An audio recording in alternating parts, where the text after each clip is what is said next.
Well, thanks everybody for putting up with me. I'm Art Cullen. I'm the editor of the Storm Lake Times, and a preposterous thing happened. We won a Pulitzer Prize in 2017 for editorial writing about ag and the environment, and we got offered a book deal by a New York publisher, and I said I can't write anything longer than 700 words. And my brother John said, well, write a book anyway. And so I did. I had no idea what to write about, so he said, just call it Storm Lake. And so I did. It's a collection of essays about my newspaper career over the last 40 years and how rural Iowa has changed so dramatically during that time. And kind of the challenges that we face ahead with, again, with the challenges with ag and the environment, immigration, and climate change. And those are kind of the three themes of the book. Okay. And so we'll kind of start out in the beginning. Art, back there. Yes. I can't really hear you. Oh. So Okay. you're gonna have to project your Project. All Project. right. There we go. Get that radio voice out. This is chapter 3. And ye shall have dominion over the land. The lake was gouged by the final retreat of the Des Moines lobe of the Wisconsin Glacier 14,000 years ago, a 3,000-acre prairie pothole. The government surveyors found it in 1854, an azure jewel of clay bottom and water mirroring a blue sky nestled in a sponge of bog and big blue stem tall grass. Herds of 500,000 elk came to drink from banks lined by granite cobblestone. Balls of fire, reputedly 3 stories high, rose from the tall grass in autumn. The grass grew so thick and high it could envelope a man on his steed. The Dakota patrolled the region in northern Iowa and southern Minnesota, engaging in marginal turf wars with the Sac and Fox in what was known to the white pioneers as the Upper Des Moines region, spanning from one rim of the Des Moines lobe on the east by Clear Lake and on the west by Storm Lake. 25 miles south of Storm Lake is Black Hawk Lake, named after the Sac chief, which is the southernmost glacial lake in the United States. The golden dome of the Iowa Capitol shines from a hill that is the southern tip of the Des Moines lobe, where the Raccoon and Des Moines rivers join on their way to the father of waters, the Mississippi. Lewis and Clark just missed us in 1804. They stopped off near Sioux City on the muddy Missouri, not realizing what lay 70 miles east. This is where the west begins. The wind never stops, 20 miles per hour strong out of the west. It propels North America's largest wind turbine complex along Buffalo Ridge, a couple miles into the sunset from Storm Lake. The ridge is on the western edge of the Des Moines lobe.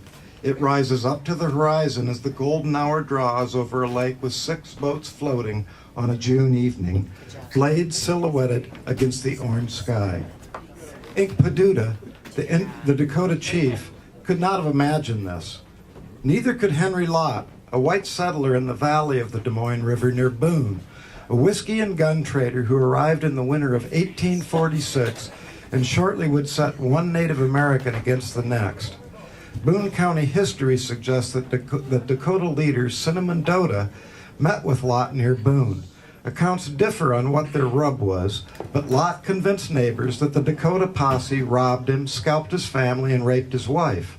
The story was good enough to attract a group of rival Potawatomi native people into the fray to go after the Dakota. They learned that the family wasn't scalped, but had scattered. It's believed that Lott's wife and son later died as a result of the incident. Lott reputedly loaded a barrel of pork and a barrel of whiskey with an undescribed blend of nastiness up the Des Moines River into Boone, into Dakota territory. At first, he started trading with the natives. He was able to track down Cinnamon Dota and assure him that all hard feelings had washed down the river. Lott suggested a nice place for a round of shooting elk, and Cinnamon Dota agreed to join the hunt with 2 of his men. Lott sent them out to circle the elk, then tracked each of them down and killed them from behind. For emphasis, he followed it up by murdering Cinnamon Dota's family in 1853. Their blood ran into the creek, known today as Bloody Run, on the border of Kossuth and Humboldt counties in northern Iowa. 75 Dakota people died from an epidemic inspired by sampling Lot's pork barrel. Lot was charged in Polk County, Des Moines, Iowa, with first-degree murder. The sheriff might have let him get away. No. Lot fled, they say, to the Pacific Slope for mining, where he was ultimately lynched by other miners for, quote, misdemeanors. Oh, yeah. Get him! The Dakota chief, Ink Peduta, retaliated in 1857 by murdering the Gardner family in their cabin at Spirit Lake, 60 miles north of Storm Lake. It went down in Iowa legend as a hospitality issue. They say he would come upon a house and, finding it unlocked, leave the white settlers inside alone.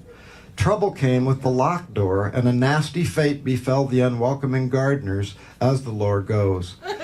A garrison of 14 soldiers chased the chief through all the sloughs around their outpost at Fort Dodge and another just over the border in Minnesota. 2 of them separated from the unit and froze to death in Palo Alto County, about 30 miles northwest of Bloody Run. Their bodies were found 11 years later, so remote a swamp it was. And by the way, we've drained all that since then. Good job.